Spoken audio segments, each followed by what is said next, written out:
Hi everybody! I wanted to make a video with the instructions on how to do this week's assignment since it will be the first time we are using Bluebeam Review. Now let me apologize, I have restarted this video several times trying to get rid of this rogue orange line. So please pretend it's not there, and again I apologize for the technical difficulties. So before you start, please go on Canvas and download the assignment so that you can have the file ready. Now typically once you download a file you can open a PDF, but depending on the computer you're on it might be opening in like Adobe Acrobat or some other PDF viewer. So after you download it, come to Review, so start up Review, and then what you want to do is come up to File, Open, and then find where you downloaded that file. So that part's up to you to figure out where it is. So I'm going to go ahead and open up the assignment. And since this is your first time in Review, let's just make sure that you have the tools that you need. So if you go up to Tools, we are looking for Measure and Length. Now mine on the Mac version is open automatically. So if you're on a PC, your screen might look a little bit different, but you still should be able to come up to Tools, find Measure, and go to Length. Now please know that if at any point, if my screen is too different than yours, I'd be more than happy to do a Windows review of the assignment for you and post it. So just send me a message on Canvas if this video wasn't helpful and I'll make another one for the PC version. So again, if you take a look at my cursor, it's changed. I'm going to kind of wiggle it around right here, but it's a crosshair and it looks like it has a little scale on it. Again, the way I got here was first just to open up Tools, Measure, and then Length. Once you have this toolbox open, you can come over here and click the Measure icon for length right here. So it's highlighted in blue right now. I'm going to hit Escape. So by default, this is what my cursor looks like. It's a hand with a magnifying glass. Again, yours might look different.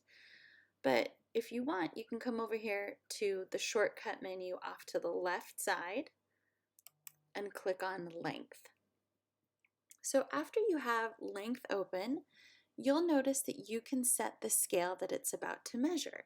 So for this assignment, we want to find out what the length of these lines are. So I'm going to start with maybe 1/16 of an inch equals 1 foot. And the precision is by default set to 0.01. And I think that that'll be just fine. So if you look at my cursor again, I've got the crosshairs with the scale. And what I can do now is come to the end of the line and I'm going to click once. And then I drag over and you can see it's already measuring. So this thinks that it's 119 feet, so almost 120 feet. I'm going to click again, and do you see how that places the length for us? Okay, so this obviously isn't 30 feet. What that lets me know is the scale is not 1/16 of an inch. So if you want for practice, you can delete it and try it again. So let's go to half-inch scale. So 1/2 inch equals 1 foot, same precision. I'm going to click on length again, and I'm going to start here on the left side, drag over to the right. This is a little bit better. I'm almost at 15 feet.